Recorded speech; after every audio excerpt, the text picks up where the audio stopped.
We have a toolbox of tools that multiple engineers can use to work together in a shared 3D environment to communicate and to design. Tools like a move tool, tools like annotation, tools like writing text,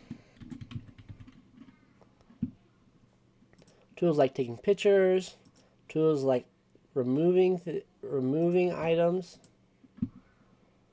tools like measuring,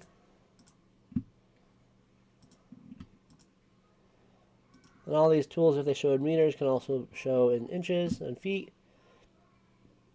Tools to cut things away, and tools that can help show things better by showing a subcomponent view.